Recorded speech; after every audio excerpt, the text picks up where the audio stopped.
My name is what? My name is who? My name is Dyl Talks Sports. Let's get it. This is Dyl Talks Sports. As the intro said, this is Dyl Talks Sports. We're back with another episode. Week 2 NFL review and breakdown, kind of talk about what happened throughout the week. I had a quicker version on the TikTok, not really that much quicker, about 10 minutes. Because I was excited to talk about it because I saw a lot this week that I really loved from the NFL season and stuff going forward from there. So, without further ado, let's get into it. Let's go with something new. We're going to go Dyl's top 5 teams of the week. Starting at numero 5, we have... Who do we have at number 5? We have the Tampa Bay Buccaneers. Let me tell you why. Baker Mayfield is probably the most clutch quarterback in the league.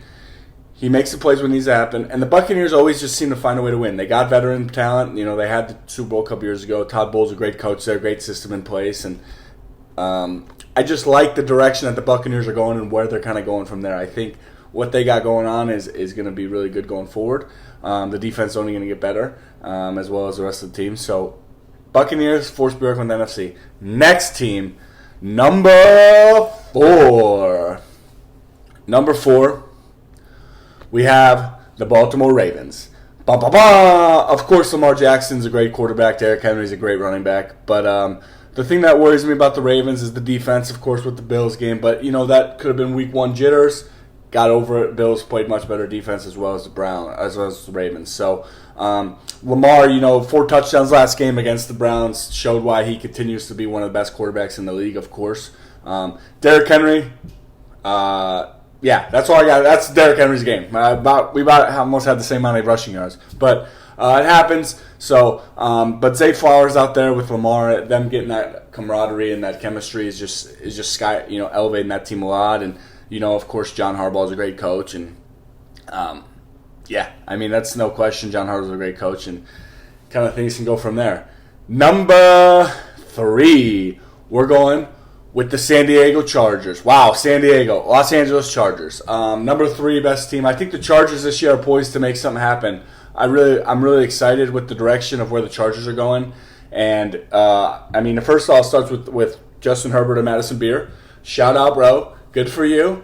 And then, the defense looked really good. Keelan Mack getting hurt yesterday hurts that defense a little bit, but the interior D-line is still really, really good. Derwin James is still, great. The secondary of that team is really, really good. So the Chargers are a team to be scary. Of course, Jim Harbaugh, he got his system in place. I knew when he went there, it was going to be good after about a year. Justin Herbert, he's letting him throw the ball more. I think Jim Harbaugh is getting more, allowing his quarterback to be the star of the team rather than the running back, which I love. Quentin Johnston, the transition from last year to this year is unbelievable. It looks like he kind of got control of where he was, and everyone said he has drop problems, but, been great this year. And, of course, Keenan Allen, turning back the clock, getting the touchdown. He's great, and I love that about the Chargers. So that's number 3. Number 2, man, we got the Green Bay Packers. With Micah Parsons out there wreaking havoc and being LT, 2.0, Green Bay is going to be a team to be scared. That's really scary in the NFC. And now I'm realizing I left off the Eagles. Maybe that's crazy. You guys tell me in the comments. But anyways,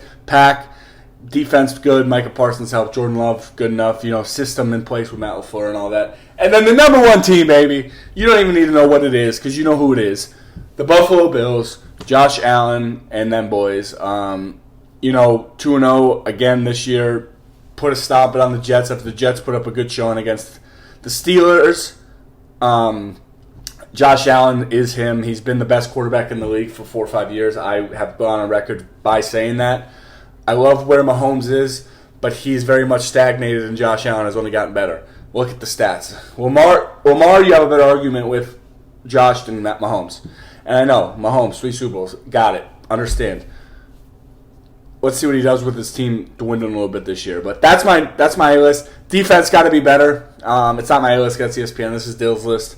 Dyl's Dynasty list. There we go. Bang, bang. But let's dive right into it. That was about 5 minutes. That was long. So, without further ado, week 2 of the NFL season. started off with Green Bay and Washington Commanders. Green Bay 27, Washington 18. Jordan Love 19 for 31, 292, 2 touchdowns. Tucker Kraft 6 catches, 124, 1 touchdown. That's really what I'm impressed by. Tucker Kraft looking like he come into his own this year.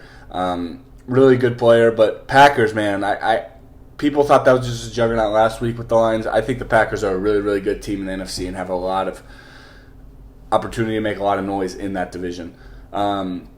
There's only a few teams in the NFC that I think are formidable that can hang with the Packers. The Packers, have a good system in place with Matt LaFleur. Jordan Love's going into his third year, which is usually that stepping stone year where you take that leap to Super Bowl or whatever you're kind of doing. And, of course, the defense with Micah Parsons out there makes the secondary that might have been bad.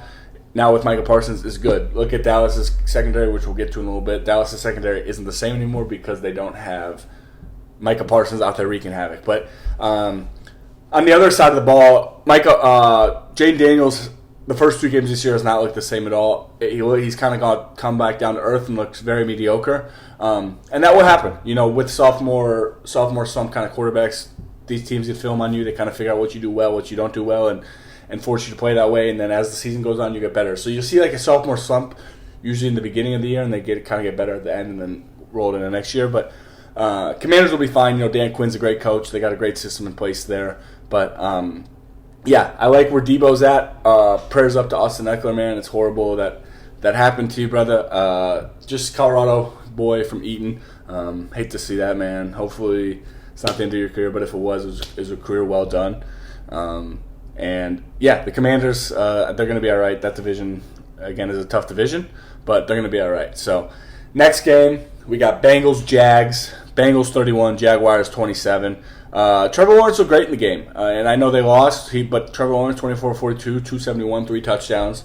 But at the end of the day, it just came down to Jamar Chase being Jamar Chase. 14 catches, 165, 1 touchdown. And the Bengals came out on top even without Joe Burrow. Joe Burrow, unfortunately, hurt his toe, going to be out 3 months. Prayers up Joe Burrow, man. Unfortunate. Bengals fans, we've seen this story too often. Yeah, you could say it's the O-line, I get that, but sometimes we got to introspect and look at Joe Burrow maybe too. He just, he can't stay on the field. And it doesn't help that he doesn't have as good blocking, but nonetheless. Hopefully he comes back healthy this year. If not, I don't know what the Bengals are going to go from here. I think that's a team that's going to be interesting going forward because Joe Burrow makes the team that much better. I think Jake Browning, though, I don't know if he's still there as a backup, but Jake Browning, he's a good backup, and I think he can make noise. But Jaguars, 1-1, AFC South, that division's going to be fine for them. They're going to make it happen. Trevor Lawrence played really good. Travis Hunter starting to get back in the flow, but Etienne and Brian Thomas and them are working it out. Next game, kind of the game of the week, crazy enough, but Giants-Cowboys. Cowboys 40, Giants 37. Russell Wilson turning back the clock a little bit, throwing for 450 yards, had career high in passing yards in this game, 3 touchdowns. Looked like a Russ of old. Deep ball was great. Looked like he had control of the offense, was just kind of diming it up, and then had that really bad pick in overtime. It kind of cost him the game. But anyway, besides that point, Giants looked good. Malik Neighbors looked like the truth, which he is. We know that. Wan'Dale Robinson looked solid. Cam Scatterbo, of course, had some noise in there. But come down to defense, and Giants defense that are playing so well last week kind of just didn't play well this week. But Cowboys defense, we kind of knew that what they were going to be. As I said earlier, the Cowboys defense always looks so good because Micah Parsons was always getting pressure so fast that they wouldn't have to cover for that long. So it's kind of a double-edged sword with that. But Dak looked great. He's getting healthier every single week, and he's getting more and more team chemistry with George Pickens, and that's always going to help the team develop. And, they got the win they needed to go 1-1. But the defense is going to be a struggle on that side, all year. You trade your best player and say you're going to be better, it's crazy. But I want to give a shout out to Javonte Williams, 18 carries, 97 yards, 1 touchdown. Looked really, really good, really impressive, and kind of went from there. Malik Neighbors, 9 receptions, 167, 2 touchdowns. That might be Bill's Dynasty Player of the Week, no lie. But we're going to see. Let's keep moving forward. And bang. Next game, Bears-Lions. Yeah, again, I'm going to go on and preface and say right now, I'm going to pick the Bears probably almost every week because I love the Bears, and I'm picking them next week against the Cowboys. But that was atrocious and disgusting, and I don't know what the Bears are doing, man. They are just, it's unbelievable how you can continuously be garbage. How? And Caleb didn't even play that bad. Caleb kind of played good. Defense, 52 points, and 21 in the fourth quarter last game. We're just going to carry over all these games just like we did with the Commanders last year, Bears? Honestly. It's at this point, it's a mentality, and it's sickening. Someone needs to get in there and be like, listen, stop with this loser mentality. Let's get it going. But Bears 0-2, not a good spot to be in if you want to make the playoffs. We'll see what happens. They got a long season left. If they can make something happen, they make something happen. Hopefully. That's what I'm asking for. But on the other side of the ball, Jared Goff was sick and tired of hearing about the haters saying, oh, he can't do anything. He's only a coordinator or his coach or everything. He said, 23, 28, 334, 5 touchdowns. How's that taste? That's what he said. Jared Goff has always been an extremely underrated quarterback for what he does.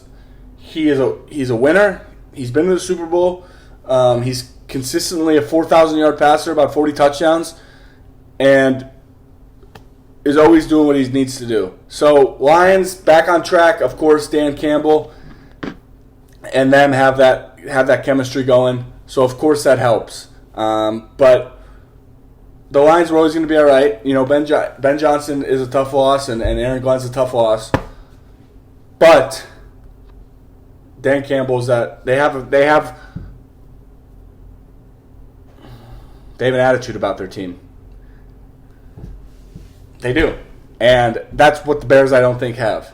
And that's what I think they need. But, yeah, Jahmyr Gibbs had a great game. Rome Odunze, the lone bright spot for the Bears. 7 receptions, 128, 2 touchdowns. So, shout out Rome.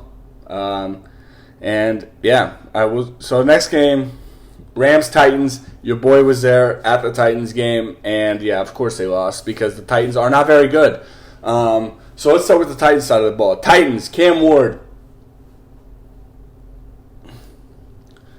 He's been all right. He hasn't done anything that's been like wow to me, but he hasn't done anything that's like, wow, that's terrible.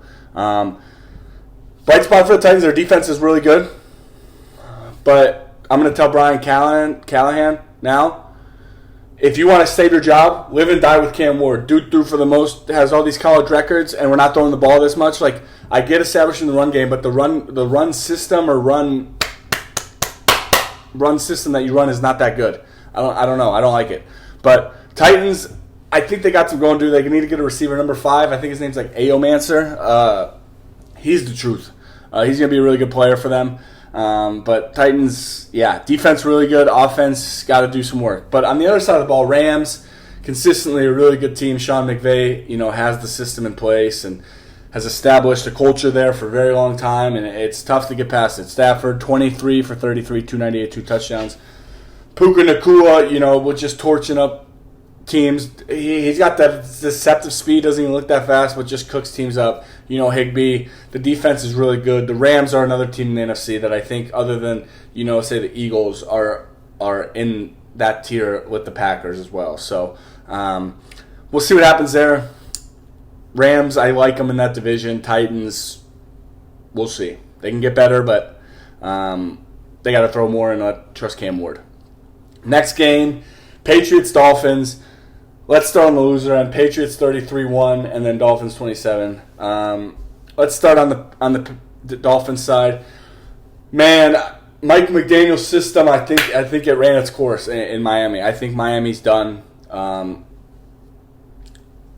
I think that soft, cool spread type offense works for very short time period, and then they figure it out and it goes away and it doesn't work anymore. And I think the Dolphins just haven't looked that great this year. They don't really have a defense. Tua's what he is. Tyreek Hill's, playing great still because he still has it, but they just haven't been the same team. And the Patriots, on the other hand, they looked like a good team. Drake May, from week 1 to week 2 already, has looked way better. Mike Vrabel is a great coach. They got the culture there that I think they want, and I think that's what Mike Vrabel brings to a lot of teams, which he had in Tennessee, which is what I think Tennessee's lacking now. But Patriots, they're going to be a team that's going to be a tough out every week. I think they're going to surprise some teams some weeks and sometimes just lose, but because I don't think they're where they need to be yet to be at a top team. But I think they're a really, really good team. So, bang! Next game, 49ers Saints. 49ers 26, Saints 21.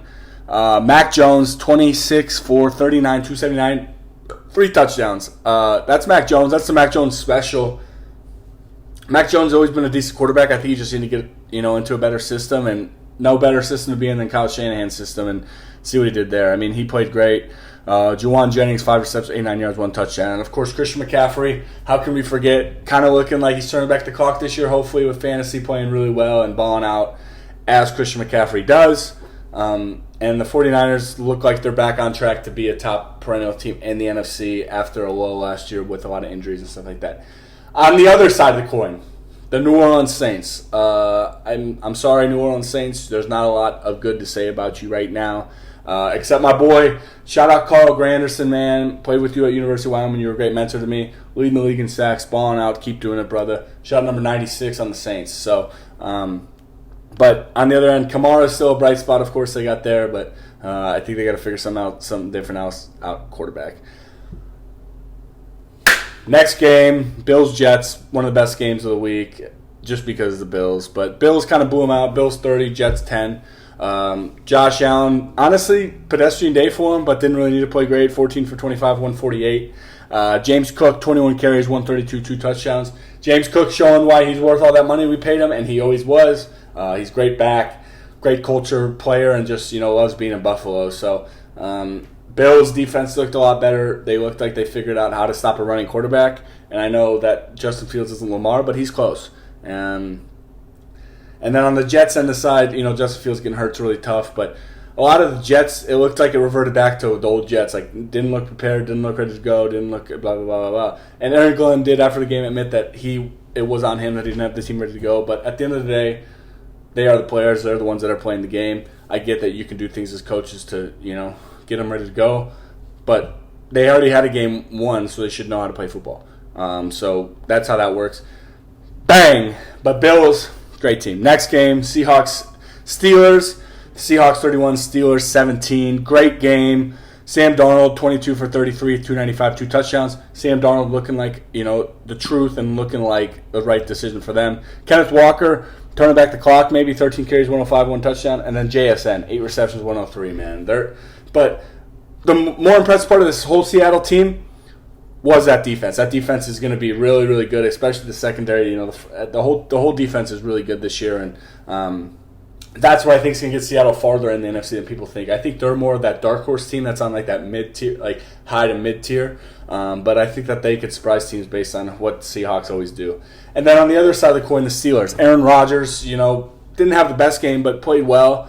And the one thing I'm going to ask is, does Aaron Rodgers have something wrong with him? When he goes to teams, they have no running game anymore, no defense. And that's looking like what happened with the Steelers. Now the Steelers got no running game and no defense, and they expect Aaron Rodgers to carry him. I tell you what, if that's what you expect from Aaron Rodgers at 41, probably not a very good team. But I don't know what's going on with the Steelers, why that's happening, especially with, your defense was good last year and carried your team. So what's changed? You just rely on Aaron Rodgers, you don't want to play as hard? Maybe so. Next game, Ravens, Browns. Ravens looked really, really good. Really impressed with the Ravens and kind of where they went. Lamar Jackson, 4 touchdowns, carried that team as he always does because he's just Lamar Jackson. Derrick Henry had a Derrick Henry type of game. It happens, and that's okay. But Ravens got back on track. The defense played well, and the Browns, we're going to probably see Shedeur Sanders sooner than we think. But going back to the Ravens, Lamar Jackson just get even better from under center this year. Calling plays, changing out of plays, changing formations, changing protections, all that type of stuff. So really impressed with Lamar. Derrick Henry got to have a bounce back game. Grant Delpit, I guess, was right. Said you're not that hard to tackle. So you heard it here first. You're gonna have to go have 500 yards or something. Yeah. But Browns on the other side. Browns were brown. I don't really have much to say. I think Shadeur's going to get in sooner. The defense is still, Myles Garrett's really good, but I think Kevin Stefanski's kind of reign has also ran its course as well. I don't think it's him. I just think it's kind of ran its course, and sometimes that happens. Next game, Broncos-Colts. Wow. Colts 2-0. Danny Dimes, go. 22 for 30 or 23 34, 361 touchdown. Argue with a wall. Danny Dimes is a top top 7 quarterback this year. Elite. Jonathan Taylor, 25 carries, 165. Colts ended up winning kind of on a fluke play. I don't know. It could go either way is what I kind of think of it. But Colts ended up winning that game and showing why they're a really good team. Danny Dimes looks really poised, and Shane Steichen's got a good system. It's crazy what happens, what a good O-line will do. Defense is really good. And then on the other side of it, the Broncos, defense, that's going to be a top 2 defense this year. It might be the best defense in the league. I think it is. Them and Seattle are really, really good, and they're competing. But Bo Nix continue to get better. And the Broncos, they lost a tough game. Colts are no slouch team. They got a quarterback there that's going to make things happen. And, so not tough loss for the Broncos, especially you could have went 2-0 and been tied for the division lead in the division that the Chiefs are now 0-2. But you're 1-1, you're with the Raiders, you don't hate it, you move forward, and you go with that. Next game, Panthers and Cardinals. Cardinals 27, Panthers 22. Cardinals were up big early in this game. I think it was like 27-3 or something. And Panthers not come back. But Cardinals, getting off to a good start this year, 2-0. Can't be mad at where the Panthers are. Kyler's playing within his system and playing within control and not making the wrong play. He's just making the right play. That's all he has to do every time, and they'll be all right. But on the other end of it, I see Bryce Young, 55 throws, 328, 3 touchdowns. So he played good. Tatorio McMillan had a great game as well. Chuba could have played a little better, but, that's the Panthers are still in that rebuild mode. So you can't really expect a lot from them based on what you see. I mean, they were a team last year that started bad, and they kind of compete. I think they're a couple years back from where the Patriots were. So we'll see. But next game, Eagles-Chiefs. Eagles 20, Chiefs 17. I said the Chiefs should win if they wanted to be that defending champion or the pedigree that they have. Eagles showed me why that they're the team that I should be worried about going back-to-back and making something happen, because Sirianni has the system and the culture of that team great and to a T, and to make everything happen, it's perfect. It's unbelievable. And with that, Jalen Hurts he's just so steady and so consistent, man. So calm and collected in the pocket. It looks like he knows exactly what's going to happen and how to deal with every single situation. Of course, you have Saquon Barkley out there. He's Saquon Barkley. And the defense with Jalen Carter looked a lot better when they got their best pass rush on there, but also the defense has looked steady even though with all the talent they lost. So if you're an Eagles fan, you got to love where you're sitting at right now, especially 2-0. You love 2 really hard-fought games and good wins for you. And then on the other side of it, the Chiefs, man, and what I've seen from Mahomes this year has not impressed me for Mahomes standards. And everyone's going to say, oh, you're always on Mahomes, And I'm like, I am, because if I'm going to judge all these other quarterbacks by these standards, Mahomes is going to have those same standards of this great quarterback. So if you look at Mahomes' stats, they've kind of plateaued a lot. And this year's no different. But I will give him these things. The O-line is not nearly as good. He doesn't have all his weapons out there. And, they're still figuring things out. This is the Chiefs. They always kind of figure out the kinks, and that will happen. But 16 for 29, 187, 1 touchdown, it was nothing to write home about, nothing to kind of make happen. So we'll see. Chiefs will be fine, of course. It's going to be a tough uphill battle in the AFC West, though, to get back to win it, the division. But playoffs nonetheless. So next game, Falcons-Vikings. Falcons 22, Vikings 6. Bijan is the bright spot for the Falcons. Kind of ran all over them, 22 carries, 143. Michael Penix Jr. looking really, really good. Looks like he has control of the offense, poised in the pocket. He likes Kyle Pitts, getting Kyle Pitts involved. Drake London, of course. He has the weapons out there to make it happen, and the O-line's playing well. But my main impression with the Falcons is that defense, coached by Jeff Ulbrich, who was the interim coach in New York Jets last year. That defense looked really good. They're flying around. They're playing fast. They look like their trust system, and they tackle well. I love teams that tackle well because tackling saves you, break off 5, 20, 50-yard runs all the time or receiving or whatever. So Falcons, after a tough loss to the Buccaneers week 1, and again, Buccaneers are a really good team. We'll see 2-0. We'll get to them soon. But I think the Falcons could make some noise in that NFC South. I think it's between them and the Bucs, clearly. And I think the Bucs win the division, like I've said before, but the Falcons could do something in the NFC. So, on the other end of the coin, J.J. McCarthy, 11 for 21, 158, 2 interceptions. Hasn't looked really that right. He had one good quarter so far in his career, but hasn't looked like the quarterback that was a 10th overall pick. That that's kind of always what I've thought of him. I think he is what he is, and I think Kevin O'Connell's realizing that maybe the grass isn't always greener. But again, he is a rookie. He gets time to grow. He's allowed the time to grow, but the offense just hasn't looked good, and looks like they haven't been clicking all cylinders, especially when you got Justin Jefferson out there. You got Jordan Addison. You got all them boys out there. So I think Jalen Naylor, I think Jordan Addison's. But Aaron Jones and them, you got the team. So Vikings, they beat the Bears, lost the Falcons. I can't tell you what I think of the Vikings right now. I guess I'm going to need another week to tell you, and then we'll go from there. Next game, Bucks Texans. As I was saying on Power Rankings earlier, Bucks are the real deal, man. Baker Mayfield is that dude. Probably the most clutch quarterback in the league. When you need a play, he always makes it happen. And Todd Bowles is just so steady. That defense is always really, really good. And the Buccaneers just always seem to find ways to win the close games that they need to win. So I love the Buccaneers. I think they're a sleeper team in the NFC, and we go from there. On the other side of the coin, Texans. Nick Chubb, he's looking healthy, which I love to see. The defense is still looking great for the Texans, but unfortunately on the offensive end, I'm not seeing any really progress from C.J. Stroud. Now it's year 3 for C.J.? No. Yeah.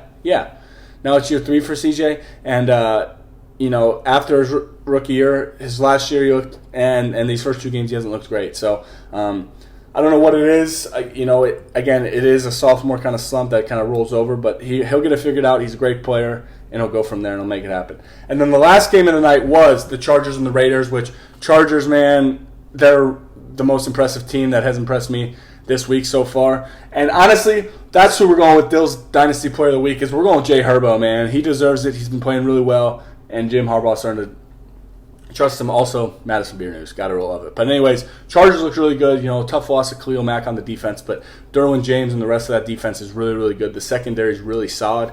Interior defensive line is really good. Gets a lot of pressure and makes things happen. On the offense side of the ball, Justin Herbert's slinging that ball. Quentin Johnston's looks like the drops are gone.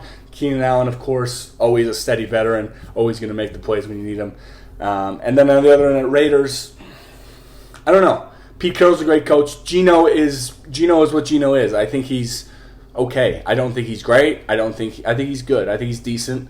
But games like this is where it makes me kind of nervous. 3 picks, 190. Not going to do a lot of things. And I will say, maybe 2 of those picks weren't his fault, but not going to get it done. Defense played really good. Max Crosby he just flies around out there, makes plays all day, and their defense is pretty solid. But Raiders will get it figured out. They got Brock Bowers. They got Ashton Jonte.